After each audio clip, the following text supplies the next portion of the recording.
Thank you for joining us today for another Fit Friday session. Today we have Rachel Cole, who will be leading the session with mental health and coaching tips. Rachel is a certified life coach for lawyers and other ambitious professionals. We also have Mitch Greenberg, who will be leading this high intensity workout. Mitch is a partner at Price Benowitz, where he handles mostly workers' comp, criminal defense, and personal injury. So at this time, I'm going to turn it over to Rachel. Hi, thank you, Angela and Lisa and everybody. This is so fun. It's like a relatively small group from what I can tell. So I'd love to keep this as informal as possible. And literally, if you guys have questions or want some coaching on as specific of an example in your life as you feel comfortable sharing here, just like unmute yourself and ask the question. It's totally safe. And I want to just introduce the idea that, like, I think for lawyers and professionals, and I can only speak to the woman's experience, but I think it's probably universally true across the genders. In the professional space, it always felt very discouraged and like unprofessional to talk about our love lives.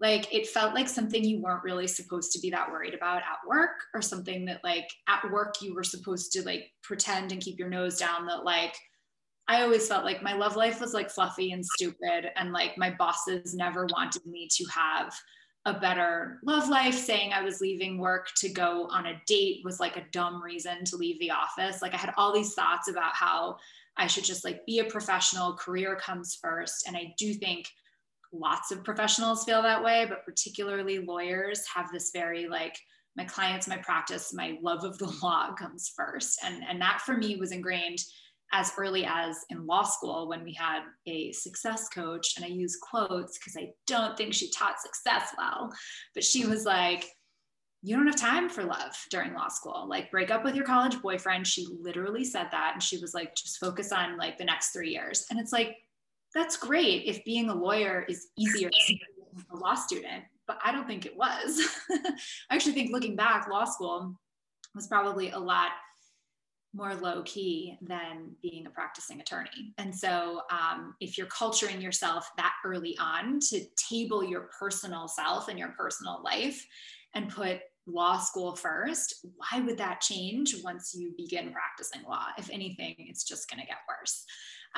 So from that perspective, like, my position here is that, like, if you guys just want to soak in and learn and think about your own personal life and how what I'm saying might apply to whatever problem you're having, that's perfect. If you want to jump on and ask a question, if you want to ask a question in the chat, if you want to email me after this session and ask me a question, like, I just want you to decide, and I'm sure Mitch will say the same when it comes to like your physical piece of this Fit Friday. Like, decide now that you're going to get exactly what you came for this call. And like, whether it's asking me a question live, or, you know, sending me an email, or not even communicating with me and just applying this to your own life, I would love for you to just make a decision. And it's a little woo, but join me in it. Like, that your intention is to get everything you need and everything you came here for, and to learn something new.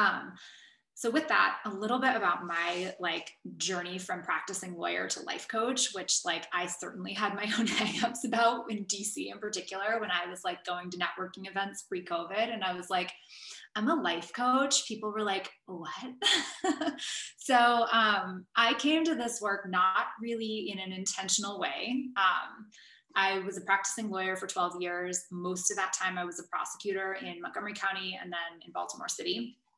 I loved being a lawyer. I really did. It's not all that different from being a life coach, in that you like spend your days kind of helping people that you develop a relationship with, and you're sort of like their fiduciary, their confidant, and you are trying to help them problem solve, right? So like, becoming a coach isn't that big of a deviation, but it wasn't even on my radar to switch careers when I first found coaching. I first found coaching because, like I said, when I first started talking, I always felt like my career was pretty good. Like, I kind of was that person that obnoxiously believed I could get whatever job I wanted. I know that's super obnoxious, and I didn't get many jobs I applied for, but I also just didn't really let it bother me. Like, I applied for stuff. I thought whatever they're asking for a certain amount of experience. I don't care. I'm just going to apply anyway. Sometimes I never heard from them. Sometimes I got an offer, and I just like took chances and changed jobs and had fun. And I treated being a lawyer like being a really hungry person at a buffet. And I was like, I'm just going to learn all the things. And while I was doing that, I always was in relationships, and they were always a hot mess, like just always. And it wasn't like high drama. It was just like low key dissatisfaction. For me, that was my story. And so in 2017, I was like, in the best way possible, I was like, okay, I'm not like dating only like just all the crazy men, right? I'm straight, so I'm going to speak from my straight woman experience, but whatever sexual orientation or gender identity you have applied to you, it's universal. But like, I was like, I'm probably not just like only dating all the crazy men. I do think when we're going through some stuff, we attract people that are going through some stuff, because I do think the law of attraction is real and like attracts like. But I was like, maybe I'm the common denominator, right? I don't know if you're having some issues with your spouse currently or partner currently, or you've just had a series of short relationships and come across similar patterns. I invite you in total self-love and self-compassion and self-acceptance to be like, is it me? And like, that's the best news, right? Because only like you can only change you. Change other people, try as we might, is sort of an exercise in frustration, because we can tell them what we want them to do and they can do it. But if they don't, then we're kind of like stuck feeling like crap if they don't cooperate and comply, right? Which in 2017, when I came to coaching, was my sort of like frustration. And I felt very confused. Like, you know, you ask a friend and they tell you one thing, and then you ask a different friend and they tell you another thing. And I was like, what's the right answer here? Like, am I crazy? Are they crazy? Like, am I right? Are they right? Like, what's going on? And so that was how I came to coaching as a client. 3.5 years later, I was like, I got to become a coach, because lawyers in particular, or just highly analytical, curious, thoughtful minds, tend to struggle with the same kinds of things over and over and over again in relationships, whether they're romantic relationships or just our personal relationships. So I've identified 3 areas, and like, seriously, guys, chime in with questions if you have them. There's no such thing as interrupting me. I invite it. Okay. I'm going to say that probably 1 or 2 more times, and then I'll stop saying that. But the 3 things that I identified that lawyers really tend to struggle with in romantic or other relationships that are personal is that, number 1, I do think we are taught as lawyers and professionals in that space that, like, in order to feel better, someone else has to do something or not do something or stop doing something or like go to jail or whatever, so that we can feel better or our client can feel better. It is very externally focused. The law is literally built upon the notion that, like, make other people do things differently and justice is served. Like, I get what I need. I get what I came for, right? So then it's totally normal, you guys, to take that to your personal life and be like, oh, I just have to like make everybody else better, and then I get to feel better. It's like natural. We're humans. Of course, we're going to take that to our personal lives and be like, if I just give this person like instructions on how to make me happy, problem solved. The other thing that I think we do a bunch as lawyers, because again, it's our job, is we imply actions, like we imply intention from actions. So my work as a prosecutor, I mean, if somebody like fully admitted to whatever the crime was that I was prosecuting, typically didn't end up being a trial. Sometimes it did, but usually it didn't.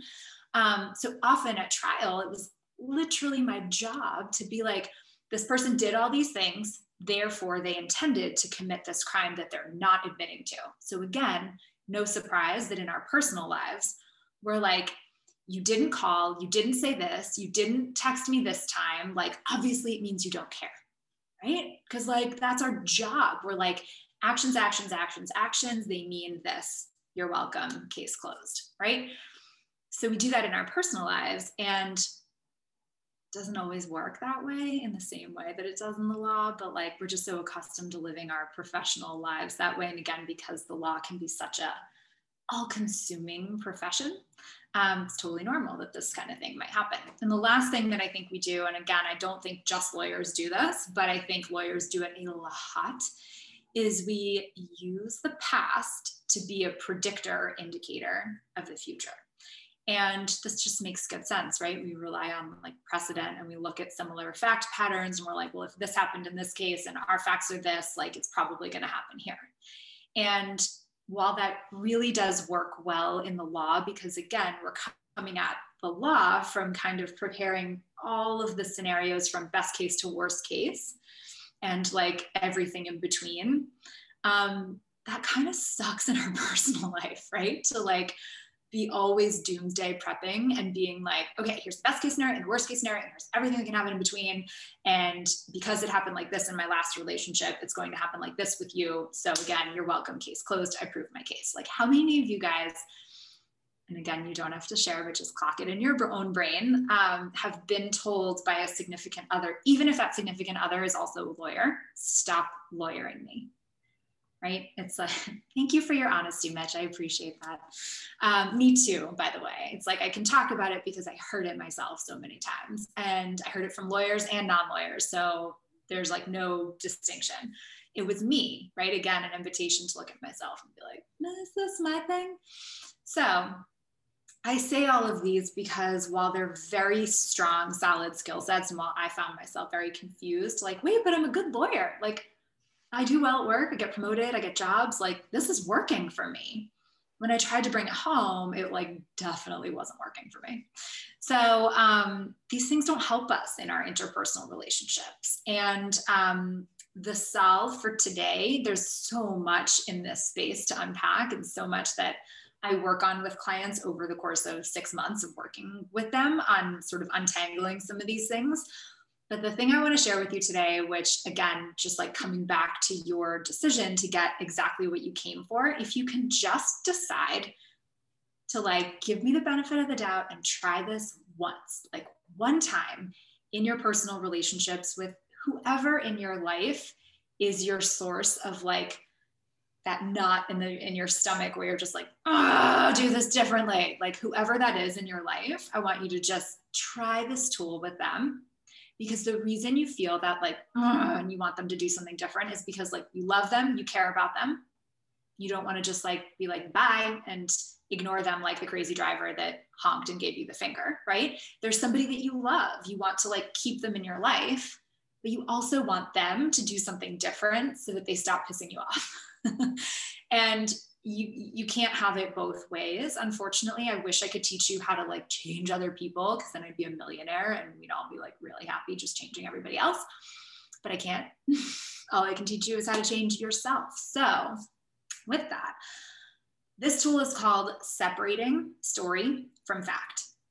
And for you lawyers, I want you to pretend you don't know all the things you know about hearsay, because we're going to assume if somebody says something, that's a fact.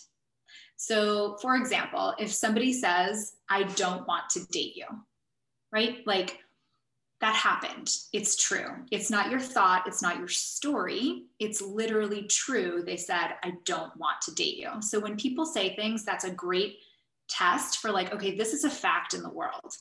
And we don't know what they're thinking. Maybe they do want to date you, but they're saying they don't for some reason. It's not our business what other people are thinking. Our business is what we think based upon what other people say or do. I'm going to get to the doing in a second because it's a little more complicated, but let's stick with the saying for right now. So if someone says, I don't want to date you, you then have the option to write a story about it in your brain, right? This always happens to me. There must be something wrong with me. They're such a jerk, right? They're so selfish. They don't appreciate me. All these different things, all of that is your story. All of that is like, and I'm thinking of a specific client who has a close female friend who he wanted to date, who didn't want to date him. And now they're like trying to navigate their friendship and he doesn't want to just end the friendship with her, right? So it's like, what are we making it mean about ourselves that is so painful and uncomfortable? And I will add here that like, you always have to take care of you, right? If you decide it's too painful to stay friends with somebody who I want a romantic relationship with when they don't, I always encourage my clients to honor their truth and walk away. But if you're in that like belly burn, just like solar plexus nightmare where you feel like you just have this pit in your stomach and you want to scream, it's like part of you doesn't want to just release this person from your life and write them off. And so it's like, how can we bend and flex our brain's story from the facts so that we can stay in this relationship and not have it mean such painful stuff about us? So that's the first example with a fact when it's something someone said. When it's something someone did, it gets a little bit more hairy. I'm going to use a different example.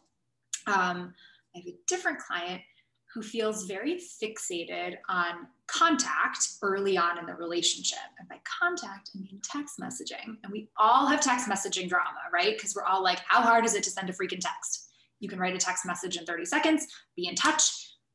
It's just polite, right? But we make it mean such dramatic things about the other person's thoughts and intentions, right? Because again, back to that lawyer thing, it's like we imply intention from behavior. And so this one client is like, he should be texting me every 24 hours. So say the fact is he hasn't texted me for 28 hours, let's say, right? And she'll come to the session and be like, he's bad at communication. And she'll say that to me like she's delivering the news, right? Like that's the fact. But his behavior isn't being bad at communication. That's her story about it. His behavior, the fact is, he hasn't sent a text message for 28 hours. And so that's where in actions of other people, we really want to be very like, be the best lawyer you can be super granular and specific. Could you prove it to a jury? Would a judge take judicial notice of what your person did, right? Because if you're like, judge, he's a bad communicator, can you take judicial notice of that? It's like, no, prove your case, right? But if you ask the judge, take judicial notice of the fact that the last time-stamped text message was 28 hours ago. That's like, okay, that's a fact, right? And our story about it is the part that's painful.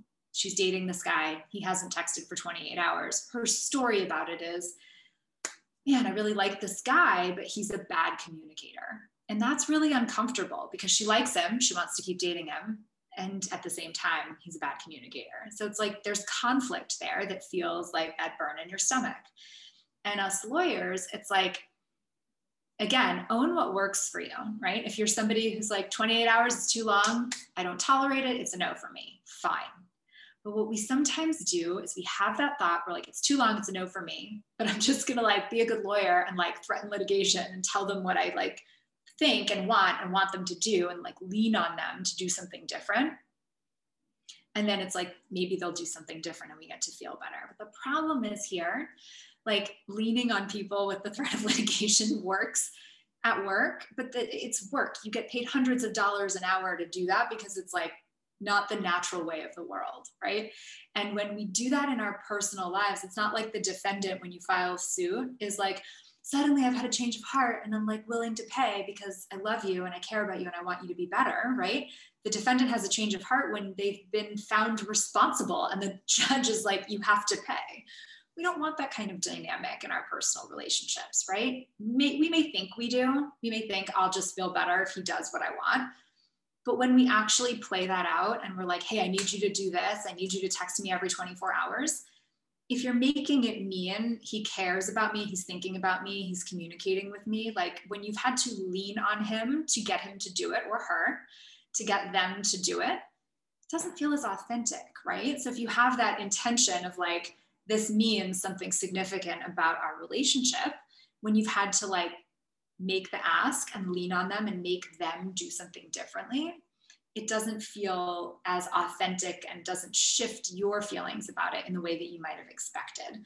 So when you come into a scenario like this, I invite you to like use your lawyer skills for good instead of evil. And what I mean by that is to really take yourself through a very authentic and honest direct examination. Because when we're at work, when we're charging cases or representing our client on whichever side you're on, you're like a dog with a bone, right? You're like, this is my client. I'm going to do whatever it takes to like be their best, most zealous advocate. But in your own life, like, don't you want to like learn and expand your brain and be honest with yourself about like where you're taking some stuff from your past and putting it on your future partners, where you're taking some things about your childhood or trauma that is very real, but you're making it into a bigger, more painful story in a relationship that you really do want to cultivate and grow. Because we may think like him not texting for 28 hours means he's not thinking about me. That makes us feel rejected. Or we're like, we don't have good communication, which makes us feel frustrated. But the fact is, it's just 28 hours. It's totally neutral. And it's a period of time where you just haven't heard from somebody, but making it mean all that stuff, which is happening in your own brain, is what's causing you to feel so crappy. So I want you to really ask yourself, like, how do I approach this exact situation with other people in my life that I care about, right? If I don't hear from my mom or my best friend or a colleague that I'm friendly with in 28 hours, like, do I make it mean that they don't care about me? Do I make it mean that they're not interested in staying in my life?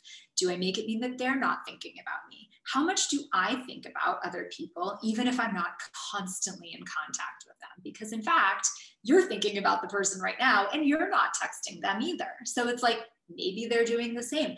Why choose to tell yourself they're not thinking about you, or to tell yourself something painful when you have other options? Do you even want a partner who's thinking about you all the time? Like, is that really what you want? Because that's a heavy load to carry, right? Are you thinking about your partner all the time? Or are you like thinking about work when you're at work, and like your mom when you're on the phone with your mom, and like your friends when you're out to dinner with them, right? Do you really think the best relationships form when you are thinking about your person all the time? And then it's like, how do you know what they're thinking? Isn't that like the great mystery of life and relationships? Would it be as fun and exciting and like fill your stomach with that butterflies feeling if you knew what was happening in someone else's brain all the time? Isn't that like one of the fun parts about engaging with other humans? So I want you to just really be onto yourself and ask yourself these really strong, powerful questions, and take yourself through a really honest, direct exam to figure out, like, how are you making a story out of a fact that's making you really uncomfortable? Because anytime you feel crappy when you're like looking at your phone and you haven't heard from them, or you hear something someone says like, I don't want to date you, it's like, there are lots of people that don't want to date you. There are lots of people that don't want to date me. When this one person is saying it to you, it's painful because of something you're making it mean about yourself. What is that? Is it that you think you won't find somebody you like as much? Is it that in a planet of 7-something billion humans, like that person is the only person you could ever be happy with? Like, what are you really making that fact mean? And why do you keep choosing it? So just like in the practice of law, the good news is you already know how to do this. Asking yourself great questions, really trying not to be that like dog with a bone, zealously representing your client and proving your case, but really just from curiosity, asking yourself great questions can set you free from that really uncomfortable, painful thought, painful story that you're writing about a fact. So that's what I have for you guys. I have a question. Please go. That was awesome, Rachel. Thank you. And Mitch will obviously know this. I have like compulsive anxiety, and it's work related. So that's what makes me good at my job. But so with how you said that we're trained to look at best case scenario, worst case scenario, everything in between, and be prepared for all of them. Any tips on how to turn that off when I leave the office? Yeah. Besides like giving myself a lobotomy or something. Totally. I mean, there are so many ways, but I'm going to give you the sort of thumbnail basics. The first I would say is like, I would invite you to question actually whether your anxiety is what's making you good at your job. Because I actually think you're shifting into a different emotion that's not anxiety. You might feel some anxiety, like, oh my God, there's so much to do. I have to do all of it. And like, if this falls through and if that falls through and if this happens to this client, right? There are parts that give you an anxiety. But I think you write a different story in your brain, because the person who's just living in anxiety, like they're just like a hot mess on the floor crying. Like when you take that energy and channel it towards productivity, you are thinking something productive, you're feeling something productive. So you might think that like the story in your brain of like, if I mess this up, Mitch is going to fire me. If you're thinking that, you're doing you're moving into something where it's like, but I care about these clients. I care about him. I care about my job. I want to see this done well. And that's like what's moving you into getting the things done. It's not your anxiety. So I would invite you to just question whether that anxiety is really helping you. And I'll give you the answer that it's not, something else is happening for you. But when you actually sit down, like after you experience the anxiety and you sit down and you get the things done, like how do you feel when it's complete? Fantastic. Yeah. Be more specific. Like, how do you feel about yourself when you're like, I did all that stuff? Like, how do you feel about you? Accomplished and productive, and yeah, that I made a difference. Yeah. Yeah. So what, in your personal life, when you're struggling, and you can share as much or as little as you feel comfortable with, but like when you're like, I'm struggling to turn this off in my personal life, what's like if you could put into one sentence, like the thing that's making you uncomfortable or anxious in your personal life, what is that? It seems in my personal life, it's also the running through of the best case, worst case, and preparing for all of that, and kind of the strain of having all that cataloged in my brain. And then when the final outcome happens, like, for example, recently I was supposed to go to the Bahamas. Mm-hmm. My boyfriend's passport did not come back from the passport office in time. Mm-hmm. So I had not that particular situation did I prepare for worst case scenario, but I had prepared myself like, I have never been to the Bahamas. This is a fantastic trip. So best case scenario, awesome, we go, it'll be amazing. Worst case scenario, we don't go. And I was prepared for that too. Mm-hmm. But almost like, how do I not do that and run the gamut in between with all the personal things? Yeah. Also, like, it's good to do for work. Yeah. Prepared for everything. And it's somewhat good because I wasn't as disappointed as I could have been, because I had run through all that and prepared to potentially you don't go on the trip. Yeah. Not scheduled, but like, how do I not run through all that or shut it off or tone it down? Yeah. So you said you weren't prepared for the passport curveball. Right. But I was prepared for the possibility of not going for whatever other reason in the world. Yeah. Yeah. So how did you handle the news that the passport didn't go through and you couldn't go? I was actually really good with it. I was like, we'll just figure it out and we'll reschedule. We'll make up a whole bunch of phone calls the 4 days before we leave, and we were supposed to leave, and we will handle it. So I guess it helped me handle it better. Yeah. Well, that's interesting, right? Because it's like, you could say it helped you handle it better, but also it's like, this was a curveball that you weren't planning for and you handled it beautifully. So maybe like leading up to that point, you can trust that like, if there's a curveball, I can't plan for all of them. I'll handle them as they come. But like the time leading up, it's like, is it more enjoyable for you? And is it productive for you to be in that headspace of anticipating the worst case scenario, or trusting that like, actually the worst case scenario might happen. I mean, look at 2020. It's like, we all had plans for 2020 and that didn't really work out, right? So it's like, uncertainty is waiting for us all the time, no matter what, whether we think of it or not. Perfect case in point is your passport situation, right? It's like, I prepared for all the other things, but not this one thing, right? So it's like, there's always going to be a thing you can't anticipate or prepare for, but you have proof that like, oh yeah, when like it hits the fan, like I handle it. And I would just invite you to loosen your attachment to the anxiety helped me handle it, and just decide that like, no, I'm just someone who has my stuff together and like, I handle disappointment, right? And I don't need to ruin the time leading up to it being like, what if this, what if this, what if this? Because there's just no way you're going to prepare for all of it. Even in the law, we don't really, we think we do, but I'm sure things have fallen through the cracks through no fault of yours at work, because there's just something your brain couldn't anticipate. So trusting that like you will respond if you need to, and preparing from that place of like, let's just prepare, but without the like, what if I miss something? Because like, you're a human with a human brain, you're not a computer, like you're gonna miss stuff. It's okay though, because you handle it well. So you just get to rewrite your story that like the anxiety isn't keeping you safe from anything because you handle it. Awesome, thanks. You're so welcome. Does anyone have any other questions? That was a great question. Thank you for that. All right, you guys. Well, my email is Rachel Elizabeth Cole. I'm sure Angela can share or has shared that information with you guys, but I'm all over social media. If you have questions and you are on this call and you want something answered, feel free to email me, message me, and we will talk it out. I'm going to turn things over to Mitch. Thanks, Rachel. All right, Rachel, that was phenomenal. As you know, much of what you say resonates with me. I comment on your social media posts frequently, and I usually agree. So I've noticed that pretty much all of you are sitting, and I don't understand that. When you're kids, do you want to sit, or are you happy when you're moving, happy when you're running?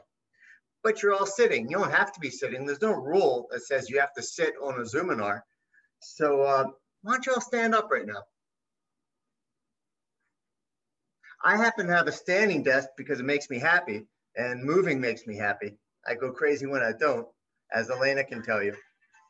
I don't know if you can hear this. So we're going to do some exercises. I'm going to encourage, when you sit, it's so bad, it's bad for your back. You get stiff, you get, let me change my view. Gallery, all right. So, I mean, it just makes everything bad. And when you move, you get loose. So what we're going to focus on here today is just getting our blood pumping. And this is something you can do every day during work. You take 10, 15 minutes, you'll feel so much better afterwards. You'll have thoughts come to you while you're exercising. Instead of sitting at your desk trying to focus, you will focus. So let's just start off. Can you all hear me? Let's see hands. Okay. It's just sweet. I can only see 2 people actually being live. Come on, guys. Don't be embarrassed. Train your body. Ooh. Might get a crack or 2. That's good.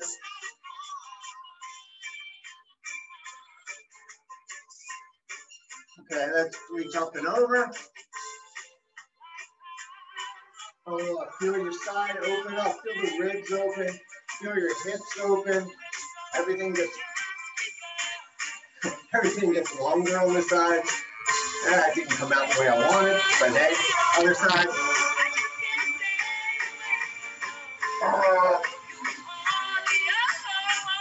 Okay, we're gonna do some light squats. You just go down until you're comfortable, and come back up. Keep it controlled and up. These are phenomenal. Loosens your back, gets your quads, kind of get the blood flowing. They are the largest muscles in your body. So when you do any kind of leg exercises, you want to lose weight, work on your legs. It's horrible, it's painful, you get out of breath because they do use so much blood and oxygen. Okay, we're going to do some jumping jacks. Jumping jack, for those who don't know, is up and down. If you need to modify, just step out to the side. You ready? Do it.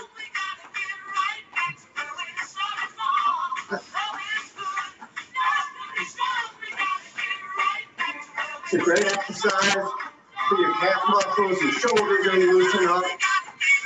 You want to keep your posture upright, keep your core controlled. Okay, that's kind of, you're going to shift a little bit just side to side like a boxer shuffle. Put 1 foot forward, 1 foot back, bring your hands up. We're shuffling, shuffle in. Okay, so whatever hand you have forward, make your left hand on the left foot, just going to jab, jab, jab. And try to keep shuffling while you do it. Jab, jab. Wish I could see y'all. Jab. Switch sides. Thank you, Elena.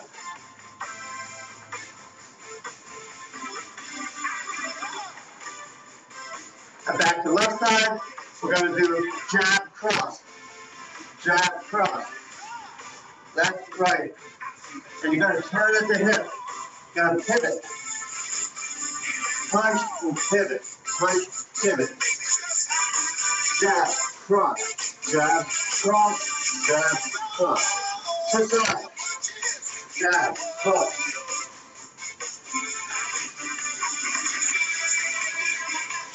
You don't have to be hitting hard. It's more the motion than it is the force. Let's just get everything flowing. Okay? Now we're going to do knees. So bring the knee up. Just alternate knees. Right. Left. Or either left, right. Doesn't matter.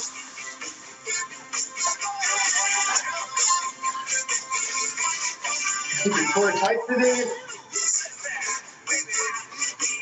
You should feel like you're warming up a little bit by now. Control your breathing into the nose, out through the mouth.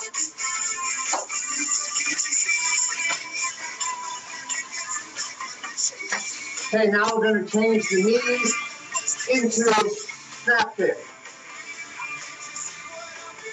You see me? Kick, kick, kick. So knee comes up, snap it out. Good job. Straight to the hips.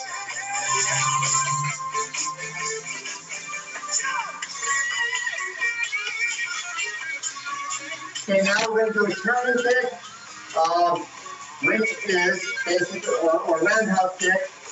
You're going to put one foot in front of you, you're going to swing the back foot up. Swing out to the side. Turn your hip over, out to the side.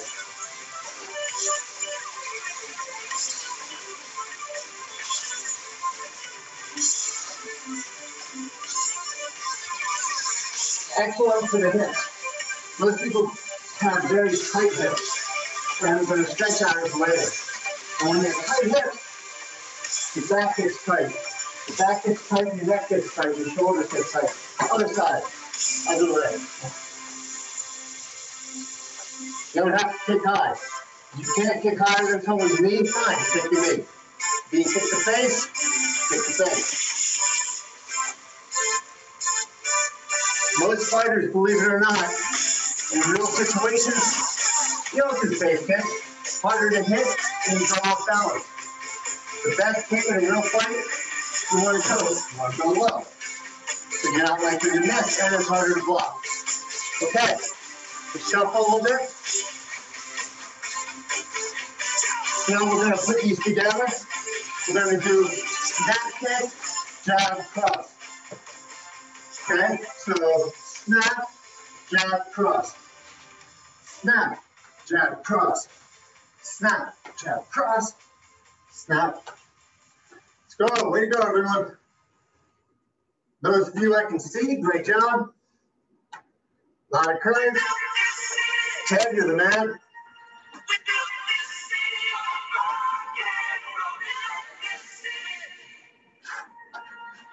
Other foot. Snap. Cross.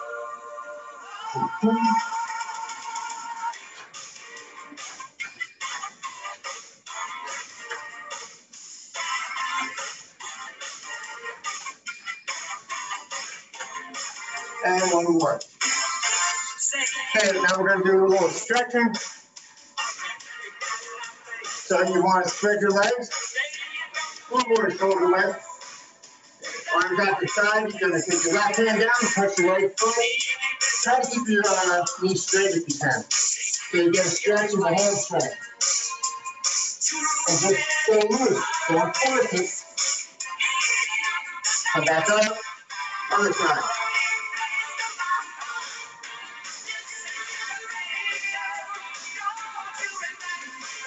Come back up. Let's do this again.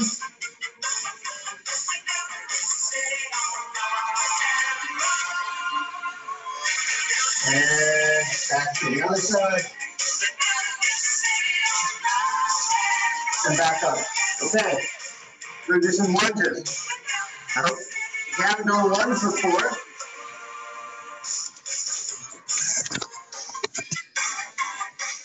So I'm gonna put my left foot out, my right foot, so you don't want to extend your knee beyond the toes. Meaning, I want to come down, bring to a 90-degree angle. I don't want to lean forward, so the left knee shoots in front of the toe, so hurt your knees, go down that way. So, just do it, that's one, and then your back knee just kind of comes straight down.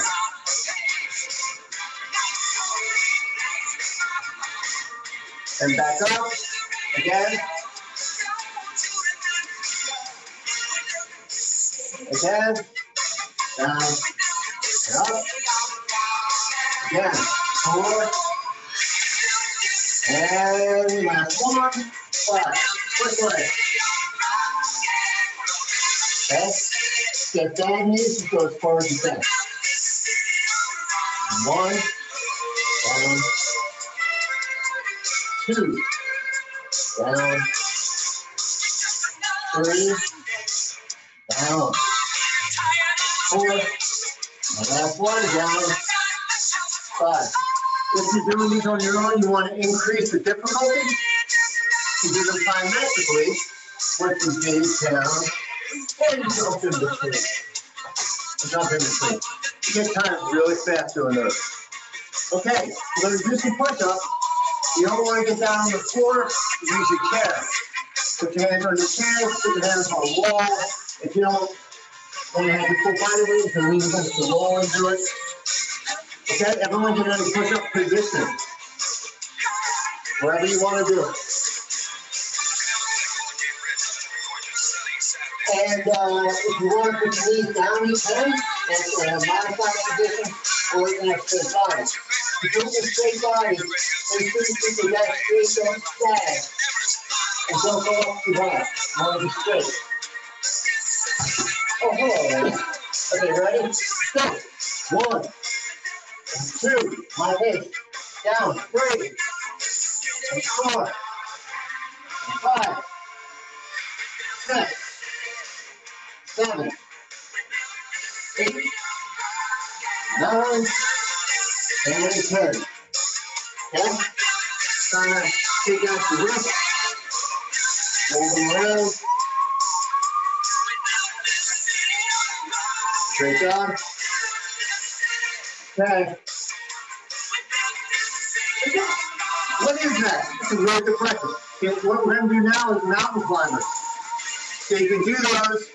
If you do them on the ground, mountain climber is push-up position, plank position, and then you bring one knee in and back out, other knee in. In motion, it's like this: 1, 2, 3, 4, 5. So you're doing that in plank position. It's for your core, for your shoulders. It's great for a lot of things. And it's really good cardio.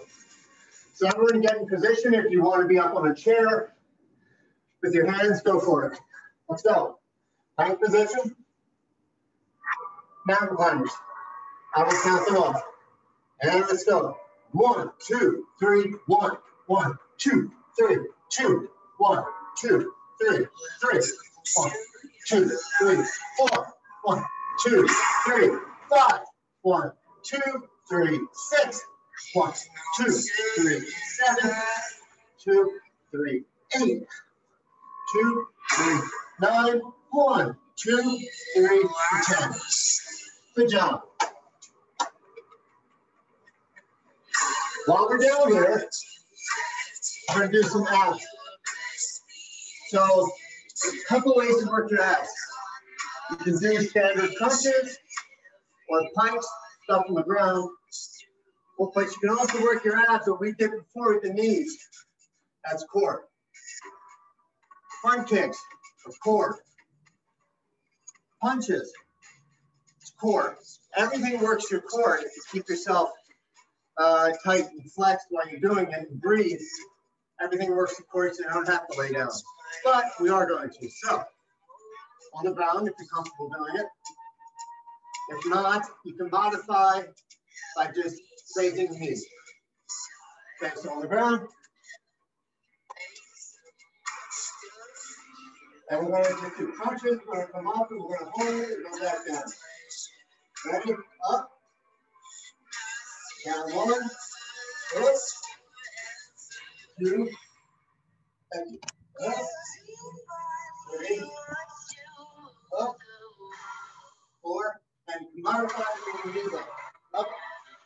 5. 6. 7. Up. 8. Up. 9. Up. 10. Okay. We're going to do a plank. A straight plank means you can either do straight body and hold like this, or you down on your elbows. Completely up to you. Doesn't make a big difference. And we're going to hold that for only do it for 30 seconds. Everybody can do 30. Okay? Let's do this. So get in position. And go.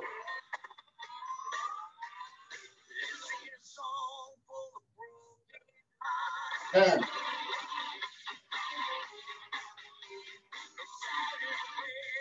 17, 18, 19, 20. Great job. 21.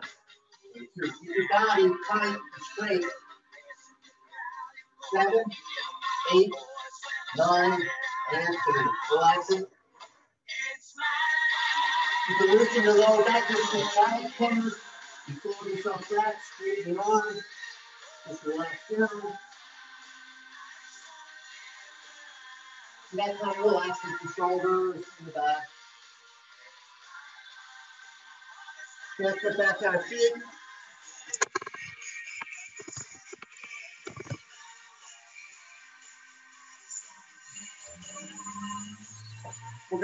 So we talked in 2 minutes, we're just gonna stretch.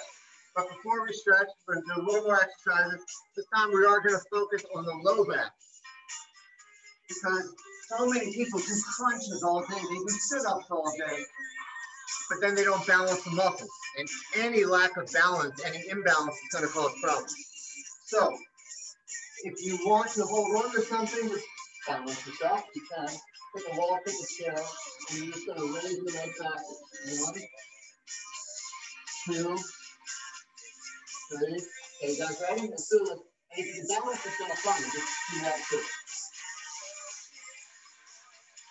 3, 4, 5, 6.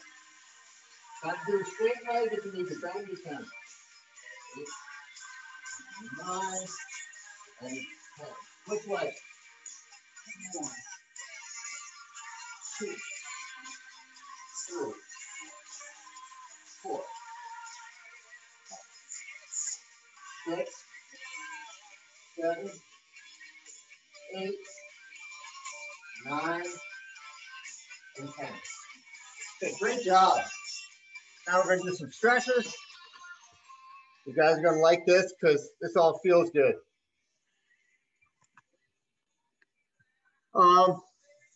If you're not comfortable going on the ground, there are ways to modify.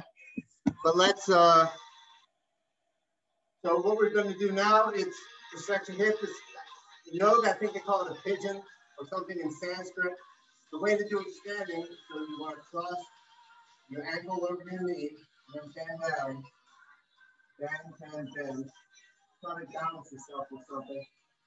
And you should feel it pulling in the butt. A little bit. The butt and the head. So sink down as long as you're comfortable. Everybody feel this?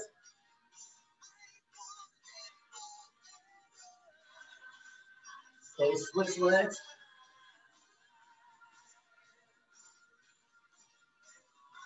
Now, if you're comfortable doing this on the ground, the way to do it, I suspect Elena and Rachel know this, but so you fold your leg tiny, like you see your core. You guys can see me, and then you just go down.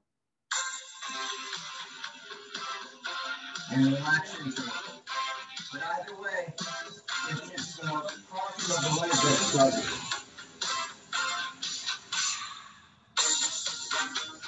Okay.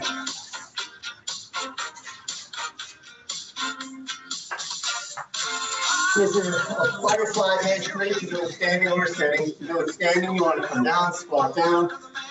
You want to put your knees or forearms on the inside. You want to put your arms on the inside of your knees and press them out as you're squatting. So you should feel the stretch in your groin. Don't push too hard.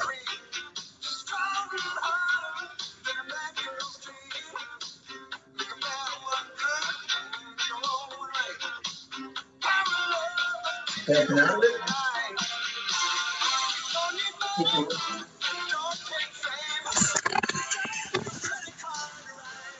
You take your right arm, cross it over your body. Take your left hand behind the elbow and behind the triceps and push forward across. Make sure your shoulders relax while you do this.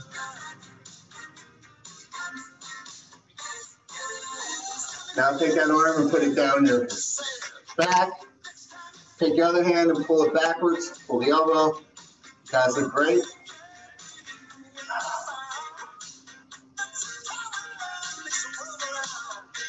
If you feel things tearing, don't pull it hard. Okay, switch. Left arm across body.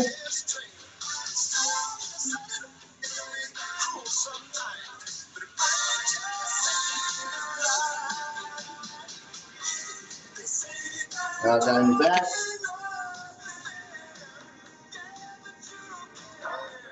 It's a great shoulder stretch, tricep stretch. Okay, put your hands on your hips. Drop your chin to your chest. Now drop your head to the left. Make sure you keep your shoulders relaxing down. Drop your head back to the right. And down. Go back the other direction. And to the back. To the left. And down. Turn your head to the right. To the left. Look up. And look down. Okay, once you take your hands, clasp them behind your back. And as far as you're comfortable, do a little end to them and bring them up.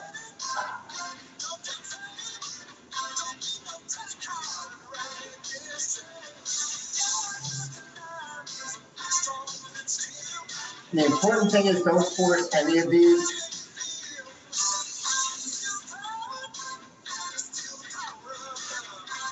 Okay, we're going to stretch our quads. To do that, balance yourself.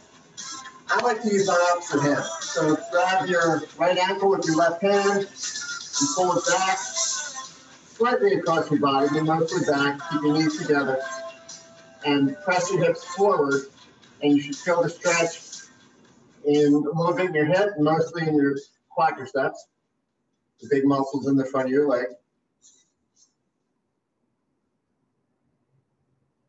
It's called quadriceps because it has 4 heads to the muscle group.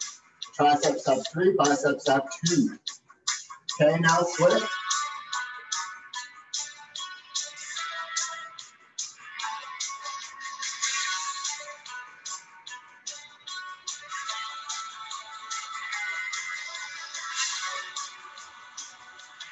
Oh, it feels so good. Okay, just fold your body down, straight legs. Try to touch your hands on the ground, your fingers or your palms, however you can do it, but just relax into it.